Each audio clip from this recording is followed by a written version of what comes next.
Évangile de Jésus-Christ selon saint Matthieu, chapitre 18, versets 21 à 35. En ce temps-là, Pierre s'approcha de Jésus pour lui demander: Seigneur, lorsque mon frère commettra des fautes contre moi, combien de fois dois-je lui pardonner? Jusqu'à 7 fois? Jésus lui répondit: Je ne te dis pas jusqu'à 7 fois, mais jusqu'à 70 fois 7 fois. Ainsi, le royaume des cieux est comparable à un roi qui voulut régler ses comptes avec ses serviteurs. Et il commençait quand on lui amena quelqu'un qui lui devait 10 000 talents, c'est-à-dire 60 millions de pièces d'argent. Comme cet homme n'avait pas de quoi rembourser, le maître ordonna de le vendre avec sa femme, ses enfants et tous ses biens en remboursement de sa dette. Alors, tombant à ses pieds, le serviteur demeurait prosterné et disait: Prends patience envers moi et je te rembourserai tout. Saisi de compassion, le maître de ce serviteur le laissa partir et lui remit sa dette. Mais en sortant, ce serviteur trouva un de ses compagnons qui lui devait 100 pièces d'argent. Il se jeta sur lui pour l'étrangler en disant: Rembourse ta dette. Alors, tombant à ses pieds, son compagnon le suppliait: Prends patience envers moi et je te rembourserai. Mais l'autre refusa et le fit jeter en prison jusqu'à ce qu'il ait remboursé ce qu'il devait.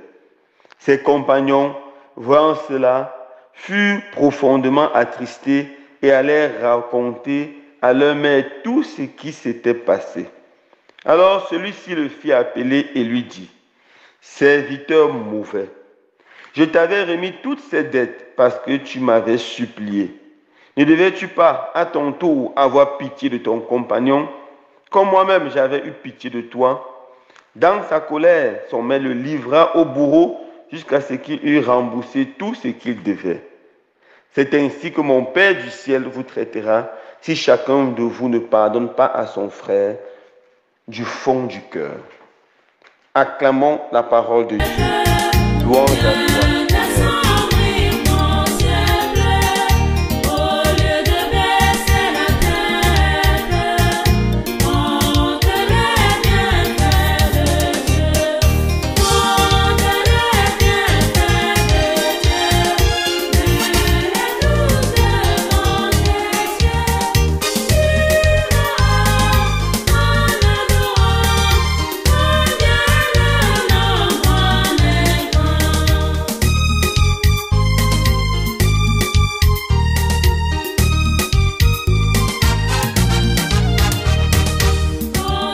Frères et sœurs bien-aimés, aujourd'hui la Sainte Église, notre Mère, nous invite à célébrer avec joie le 24e dimanche du temps ordinaire de l'année liturgique A. Et les textes de la liturgie de ce dimanche nous invitent à réfléchir sur l'une des valeurs les plus importantes dans la vie de tous les hommes, spécialement dans la vie de tous les chrétiens. Il s'agit du pardon. Avant d'examiner le texte, frères et sœurs bien-aimés, essayons de comprendre ce que c'est que le pardon. C'est quoi pardonner? D'après le dictionnaire, pardonner, c'est tenir pour nul une offense, une faute qu'une autre personne a commise à notre endroit. Pardonner, c'est renoncer à punir ou à se venger contre quelqu'un qui a commis une faute, qui nous a commis du tort, qui nous a blessés, qui nous a offensés. Pardonner, c'est également juger avec indulgence, avec miséricorde, quelqu'un qui nous a fait du mal. Voilà ce que c'est que pardonner. Et dans l'évangile de ce jour, Jésus est là et Pierre vient, il pose une question. Jusqu'à combien de fois dois-je pardonner à mon frère? Dois-je tenir pour nulle l'offense qu'il m'a faite? Dois-je renoncer à me venger? Dois-je renoncer à la colère, à le punir? Jusqu'à combien de fois dois-je traiter mon frère avec miséricorde? Et Pierre continue et fait une suggestion. Jusqu'à 7 fois. C'est très beau la suggestion de Pierre, car la loi juive invitait à pardonner 3 fois. Les rabbins enseignaient qu'il fallait pardonner 1 fois, 2 fois, 3 fois. Et c'est la 4e fois qu'il fallait punir l'autre. La 4e fois qu'il fallait appliquer la loi du talion qui disait œil pour œil, dent pour dent. Pierre multiplie cela par 2. Et il ajoute un cadeau. Il va jusqu'à 7 fois. 7 fois le nombre de la perfection. Il était certain que Jésus devait le féliciter et lui dire, c'est formidable, tu es un homme de cœur. Est-ce que je dois pardonner jusqu'à 7 fois? Jésus ne dit pas 7 fois. Mais Jésus lui dit, tu dois pardonner jusqu'à 70 fois, 7 fois. C'est-à-dire, tu dois pardonner encore, encore et encore. Et lorsque tu es fatigué de pardonner, tu dois encore pardonner. Pour Jésus, la mesure du pardon, c'est de pardonner sans mesure. Nous devons toujours et encore pardonner.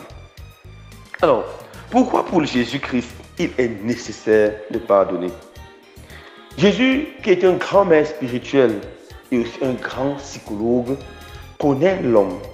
Il sait que l'une des choses qui détruit le plus la vie de l'homme, c'est le manque de pardon. Le manque de pardon crée des troubles terribles dans la vie de chaque être humain et dans la vie de toute communauté. Le manque de pardon crée des maladies. Les psychologues sont d'accord aujourd'hui pour dire que 92% des maladies fonctionnelles sont dues au ressentiment, à la cœur, à la rancœur, à la frustration, à tout ce que nous allons accumuler dans notre cœur. Cela nous rend tristes, cela nous rend malades. Jésus, en insistant sur le pardon, veut nous voir heureux, en bonne santé.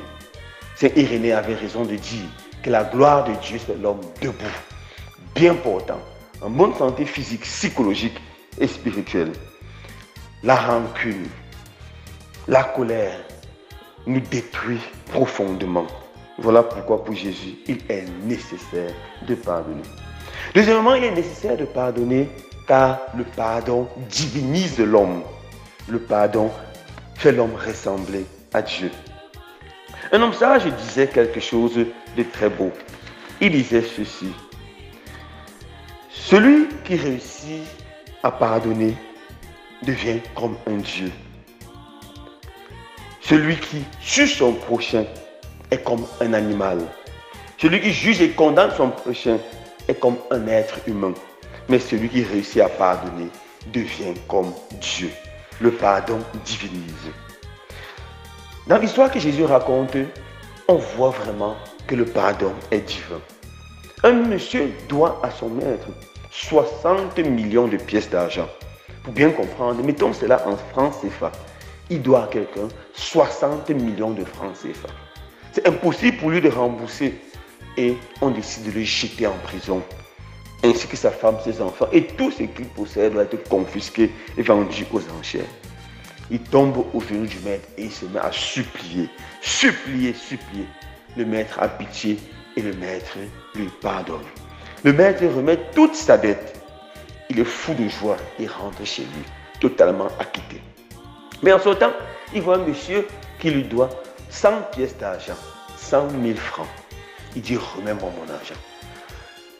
Son ami se met à genoux devant lui et se met à le supplier. S'il te plaît, donne-moi du temps. Il refuse et il jette son ami en prison avec une fureur terrible. Ses propres compagnons, qui étaient témoins du grand pardon qu'il a reçu de Dieu, de son roi, sont déçus. Ils vont rapporter tout à son roi.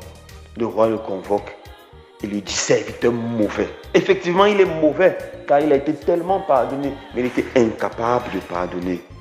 Il dit, mauvais, je vais te juger selon ta méchanceté. Et il le jette en prison. Et Jésus conclut en disant ceci.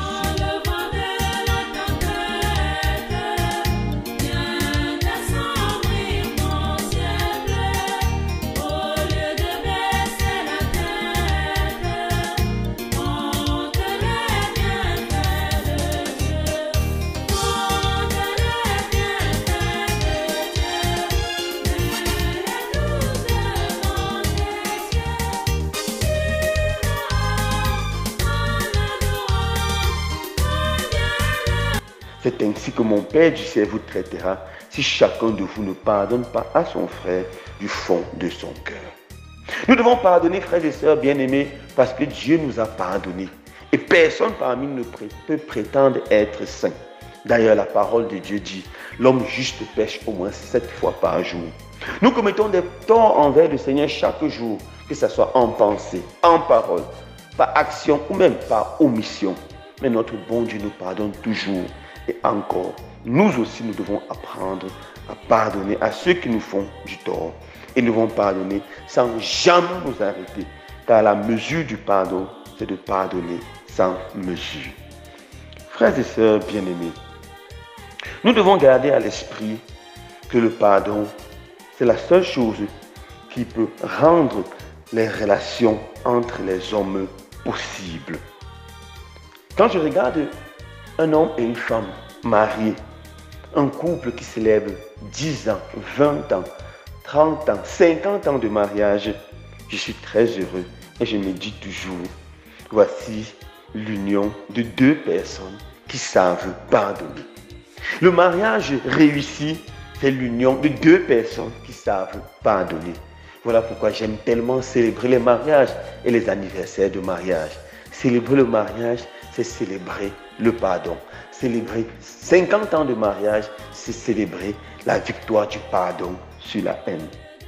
Quand je vois une famille où les frères et sœurs sont capables de s'entendre, sont capables de se réunir pour une réunion familiale, sont capables de porter un projet ensemble, je me dis waouh, voici l'union de plusieurs personnes qui savent se pardonner.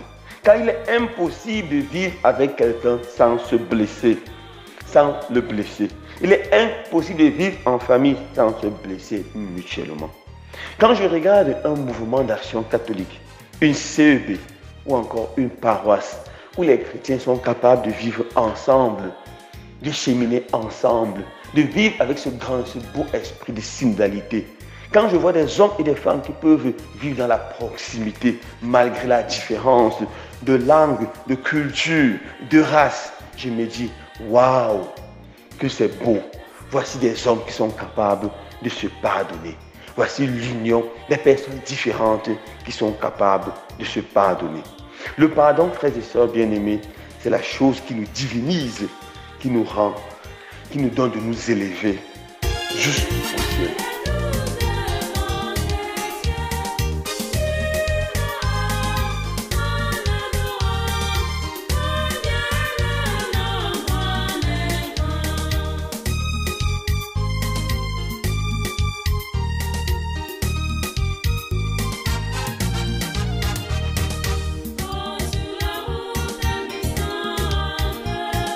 Je conclus par vous raconter cette histoire vraie qui s'est passée dans les années 1999 en Inde.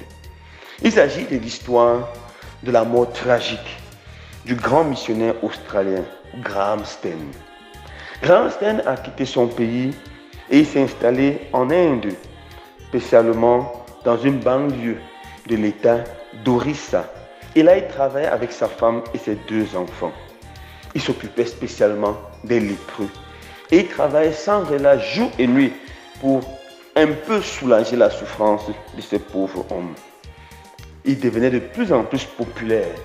Et à cause de son dévouement humble, beaucoup de gens commençaient à se convertir au christianisme.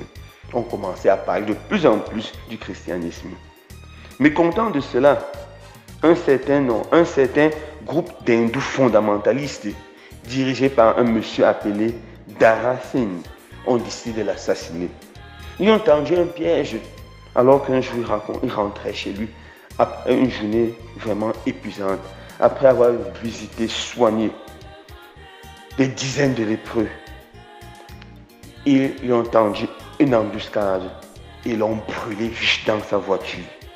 Il est dans sa voiture avec ses 2 fils, Philippe et Timothée. Et les 3 ont été brûlés vifs. L'annonce de leur mort a été reportée par la télévision et une grande indignation a pris tout le pays. Une grande colère a saisi les chrétiens et des grandes tensions commençaient à se lever. Alors que le pays s'apprêtait à voir une guerre sanglante entre chrétiens et hindous, alors que de part et d'autre, on appelait à la vengeance, pendant que certains appelaient à la retenue, la femme de notre grand missionnaire, Gramstein, a fait une déclaration qui a bousculé toute l'Inde. Dans la chaîne de télévision nationale, elle a dit ceci: Seigneur, je te prie de me donner la force de pardonner. Et maintenant, je pardonne de tout mon cœur à Dharasini et à tous ses compagnons qui ont tué mon amour, qui ont tué mon mari et mes 2 enfants chéris. Maintenant, je suis toute seule. Je n'ai ni mari ni enfant. Mais en regardant la croix du Christ qui m'a pardonné toutes mes fautes, tous mes péchés et qui a payé toutes mes dettes, je pardonne de tout mon cœur à Dharasini et à sa secte fondamentaliste. Je prie et je supplie tous les chrétiens de ne pas entrer dans la violence et de me suivre dans ce grand pardon, de pardonner et de pardonner et de pardonner encore. Nous sommes tous frères et nous devons vivre dans l'amour. Cette déclaration forte de la veuve de Graham a réussi à rétablir la paix. A réussi à rétablir la paix. En lisant l'histoire de ce monsieur et du grand pardon de cette femme, je me suis rappelé de ces belles paroles du pape Jean-Paul II. Offre le pardon et reçois la paix. Mon frère, ma soeur, tu es encore triste parce que tu n'as pas encore réussi à pardonner. Tu souffres intérieurement parce que tu n'as pas réussi à pardonner. Tu tombes même malade physiquement parce que tu n'as pas réussi à pardonner. Je t'en prie, en regardant la croix du Christ qui t'a pardonné toutes tes fautes et tous tes péchés, offre le pardon à tous ceux qui t'ont fait du mal et tu commenceras à recevoir la paix. Tu retrouveras le sommeil, ta santé sera rétablie et surtout, tu créeras autour de toi une atmosphère de réconciliation, une atmosphère de paix. Quand ce dimanche, le Seigneur donne la grâce de pouvoir pardonner à tous ceux qui nous ont fait du mal et à leur pardonner de tout notre cœur. Loué soit Dieu.